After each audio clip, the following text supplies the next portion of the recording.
All right, so you wanted to dive deep into nationalism in the 20th century, and honestly, I'm pretty excited about this one. Yeah, it's a big one, that's for sure. We've got a whole pile of articles and historical analyses here, ready to uncover how nationalism really shaped, well, everything. Wars, empires, you name it. It's a force that can bring people together, but also tear them apart. Okay, so before we really get into it, let's define nationalism for anyone who might not, be totally familiar with it. How would you explain it?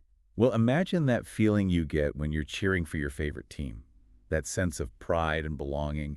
It's like that, but for your country. Oh, I like that. I get it. It's about more than just living somewhere, right? It's this shared identity and feeling connected to something bigger. Exactly. It's about feeling proud of your nation's history, culture, achievements, wanting to see it succeed, even sometimes at the expense of others. And that's where things can get a little dicey, right? When we look at the 20th century, it's hard to ignore the role nationalism played in some of the, well, the worst events in human history. Absolutely. Let's start with World War I.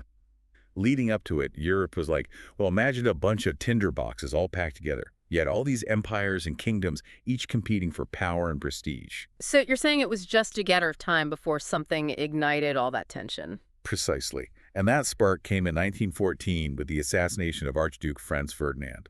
A Serbian nationalist was behind it. And this event, it set off a chain reaction across Europe. It's crazy how this one event in one place could spiral into a global war. And that's the danger of unchecked nationalism, right? When nations believe they're superior to others, they can become reckless.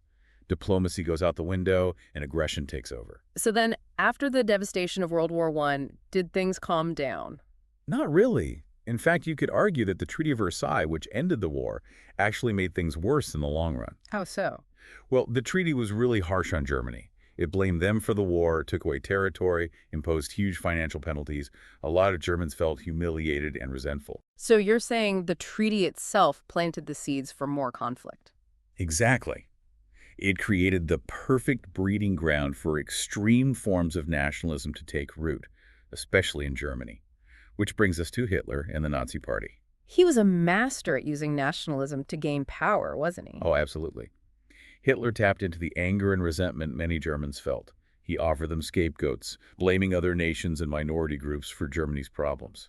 It's kind of terrifying how effective that kind of rhetoric can be, turning people against each other, creating this us versus them mentality. And that's the dark side of nationalism, right? It can easily be manipulated to justify horrific acts. Hitler twisted history, created this myth of Aryan supremacy and a destiny for Germany to rule over others. All built on a foundation of extreme national pride. And that, unfortunately, is what led to World War II, one of the most devastating conflicts in human history. So even after a global war, nationalism didn't go away. It seems like it just morphed and found new ways to express itself. Yeah, it's like this persistent undercurrent in human affairs. And you see that really clearly in the Cold War. Right, that decades-long standoff between the U.S. and the Soviet Union. But wasn't that more about ideology, democracy versus communism? It was. But both sides also used nationalism as a tool to promote their systems and try to win over other countries. So how did nationalism play out in that context? Think about the space race, for example. You had the U.S. and the Soviet Union competing to be the first to put a man in space, land on the moon.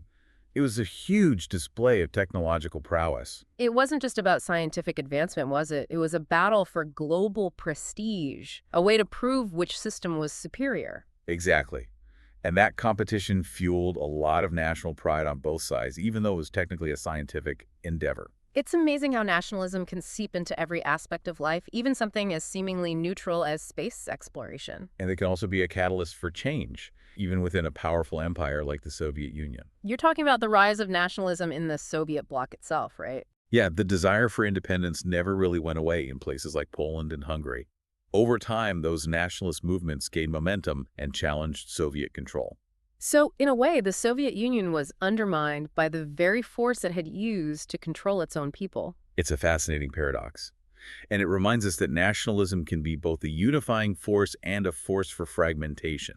It all depends on the context. And speaking of fragmentation, we can't forget about decolonization. The collapse of empires after World War II led to the birth of so many new nations. Absolutely. That was a huge shift in the global landscape, and nationalism was at the heart of it. All across Africa and Asia, people rose up to demand independence, fueled by a desire for self-determination. It must have been incredibly powerful to witness those movements firsthand, to see people reclaim their own destinies. Our sources highlight Guinea's independence from France in 1958 as a particularly striking example. They faced a lot of opposition, but ultimately the people of Guinea chose freedom. It's a testament to the power of national pride and the yearning for self-governance. So many new countries emerged from the ashes of those old empires, each with its own unique story to tell. And with those new nations came new expressions of national identity. Which brings us to an important point. Nationalism isn't a one-size-fits-all concept. Right. There are different types of nationalism, each with its own complexities and nuances. I'm really curious to unpack those a bit further, but maybe we should take a break first. Yeah, let's do that. We've covered a lot of ground already. So before the break, we were starting to get into these different shades of nationalism. Yeah, it's not just one flavor, right? There are all these Uh, different varieties. Exactly. We were talking about ethnic nationalism. What are some examples of that in action? Well, think about the Zionist movement, the drive to create a Jewish homeland in the early 1900s. Right. That was very much rooted in ethnic nationalism, this longing for a place where Jewish people could, be safe and live according to their traditions and culture.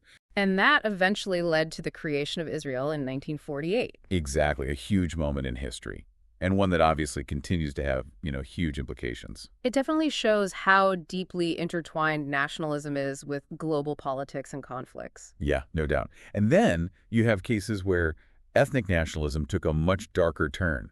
Like, think about fascism in Italy and Nazi Germany. Right. We were talking about Hitler before the break. Yeah, so he and Mussolini, they both exploited ethnic nationalism, but they twisted it into this really dangerous ideology. It was all about racial purity, national superiority, that kind of thing.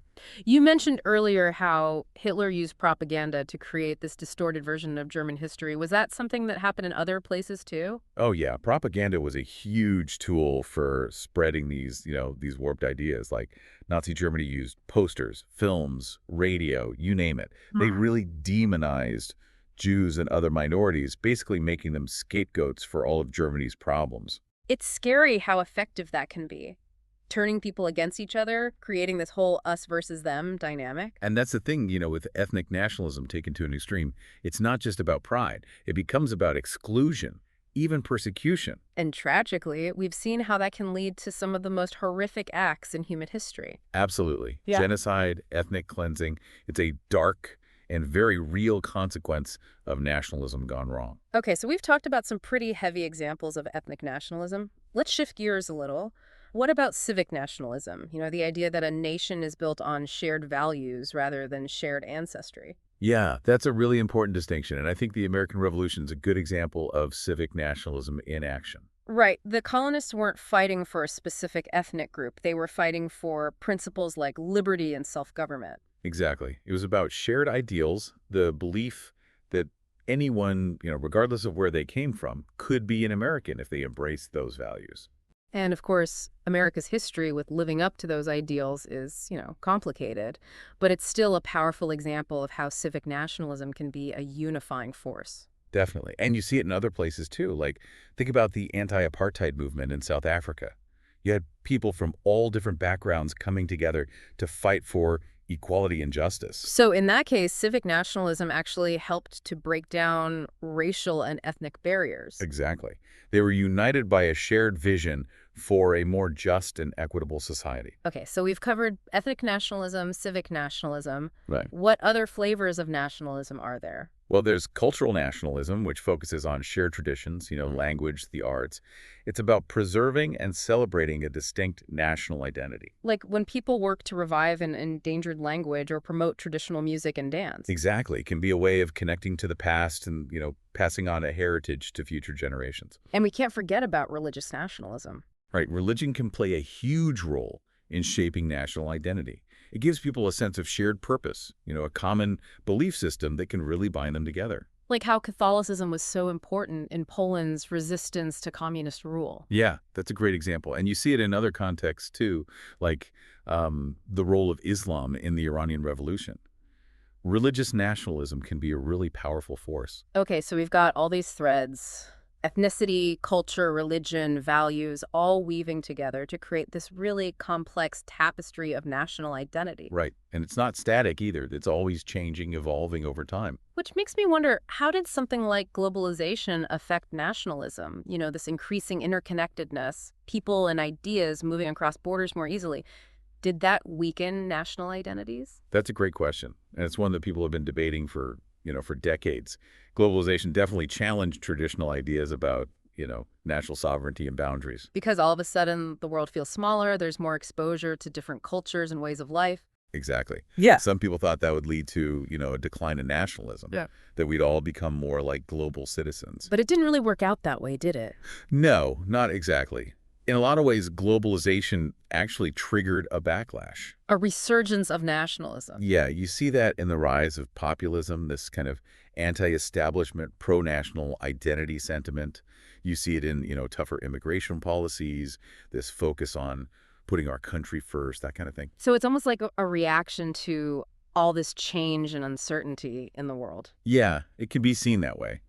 As the world becomes more interconnected, some people feel a sense of loss, like they're searching for something solid to hold on to, and national identity provides that. So it's a way of reclaiming a sense of belonging, of control, maybe even a sense of security in a world that feels increasingly unpredictable. Right, and it's something we're still grappling with today. I mean, just look at the political landscape in a lot of countries. Nationalism is a powerful force, and it's not going away anytime soon. Which brings us back to this central question. How do we navigate this complex and often contradictory force of nationalism? How do we understand its power, its potential for both good and bad, figure out how to live with it in a responsible way? That's the million-dollar question. And honestly, I don't think there are any easy answers. But maybe that's a good place to pick up in our next segment. We've explored the history, the different types, the impact. But now let's talk about what it all means for us. All right, so we've really journeyed through the history of nationalism in the 20th century. From, massive wars to the birth of new countries. It's a lot to take in. It really is. It's complex, multifaceted, Yeah. and it's touched every corner of the globe in some way. And now I think it's time to bring it all home, to connect all this history to our own lives. Yeah, because at the end of the day, history isn't just about the past. It's about understanding who we are, where we come from. So let's get personal for a minute.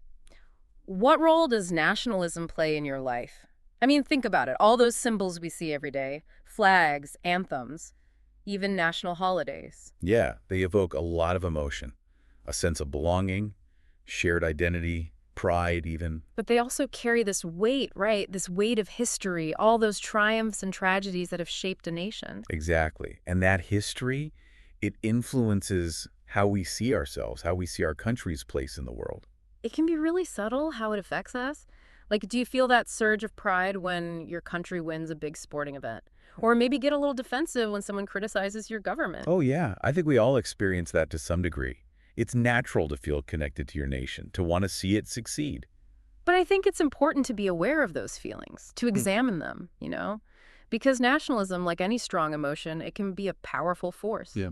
And it can be used for good or for bad. Absolutely. It can inspire great acts of kindness and courage, like when people come together after a natural disaster to help each other rebuild. But it can also lead to really dark places, like we've seen with the rise of extremism and intolerance around the world. Yeah, when it becomes about putting your nation above all else, above even basic human values, that's when it gets dangerous.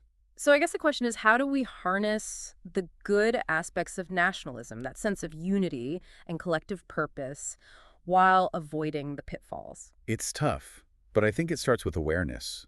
Recognizing when those nationalistic feelings are coming up, questioning them. Not just blindly accepting them, but really thinking critically about where they come from and what they might lead to. Right. It also means being open to other perspectives, other cultures, remembering that our identities, they're not just about our nationality. We're all part of this global community too. It's about finding that balance, that place where we can be proud of where we come from without, putting down or excluding others. Exactly. It's a delicate dance. But it's a dance we have to learn if we want to create a more peaceful, and just world. So, as we wrap up this deep dive into 20th century nationalism, I think that's the key takeaway. It's a force that's shaped our world in profound ways, and it continues to do so. And it's up to us, each and every one of us, to understand its complexities and to choose how we will wield its power. Because it's a power that can unite us or it can divide us, and ultimately, the choice is ours. Thanks for joining us on this deep dive. We'll see you next time.